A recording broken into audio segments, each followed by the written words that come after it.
ଜୟ ଜଗନ୍ନାଥ। ଦେଖନ୍ତୁ, ଆସନ୍ତା ସେପ୍ଟେମ୍ବର 8 ତାରିଖ ଦିନ ଯେଉଁ ଆମର ଉତ୍ତର ଭାରତ ତୀର୍ଥ ଭ୍ରମଣ ଯିବା ପାଇଁ ଆମର ସୁବର୍ଣ୍ଣ ସୁଯୋଗ ଦିଆଯାଇଛି।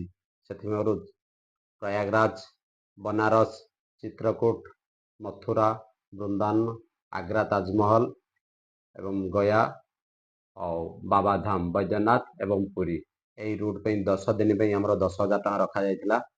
କିନ୍ତୁ ବର୍ତ୍ତମାନ ଆଉ ଅଳ୍ପ ସିଟ୍ ବି ବାକି ଥିବା ଯୋଗୁଁ ଆମର DLS ଟୁର୍ ଏବଂ ଟ୍ରାଭେଲ୍ସ ତରଫରୁ ଏକ ସୁବର୍ଣ୍ଣ ସୁଯୋଗ ଆପଣମାନଙ୍କ ପାଇଁ ଦିଆଯାଉଛି। ଯେଉଁ ଲୋକମାନେ ବର୍ତ୍ତମାନ ଯିବା ପାଇଁ ଚାହିଁବେ, ଯଦି ସିନିୟର ସିଟିଜେନ୍ ହେଇଥିବେ ସେମାନଙ୍କ ପାଇଁ 1,000 ଟଙ୍କା ଡିସ୍କାଉଣ୍ଟ ଅଛି। ଆଉ ସିନିୟର ସିଟିଜେନ୍ ଲେଡ଼ିଜ୍ ଯଦି ଯିବେ ସେମାନଙ୍କ ପାଇଁ 1,500 ଟଙ୍କା ଡିସ୍କାଉଣ୍ଟ ଅଛି। ଯଦି ଏହି ଡିସ୍କାଉଣ୍ଟ ପ୍ରାଇଜ୍ରେ ଯେଉଁମାନେ ଯିବା ପାଇଁ ଇଚ୍ଛୁକ, ଦୟାକରି ଯୋଗାଯୋଗ କରିପାରିବେ। 10 ଦିନର ଯାତ୍ରା ମାତ୍ର 8,500 ଆପଣ ଯାତ୍ରା କରିପାରିବେ। ସିନିୟର ସିଟିଜେନ୍ ଲେଡ଼ିଜ୍ ମାନେ ଯେଉଁମାନେ ଯିବା ପାଇଁ ଇଚ୍ଛୁକ, ଦୟାକରି ଶୀଘ୍ର ଯୋଗାଯୋଗ କରିପାରିବେ। ଆଉ ସମୟ ନାହିଁ, ମାତ୍ର 2 ଦିନ ଭିତରେ ଜଣାଇବେ, ନହେଲେ ଆପଣ ଏହି ସୁବର୍ଣ୍ଣ ସୁଯୋଗଟି ହାତଛଡ଼ା କରିବେ। ରହିଲି, ଜୟ ଜଗନ୍ନାଥ।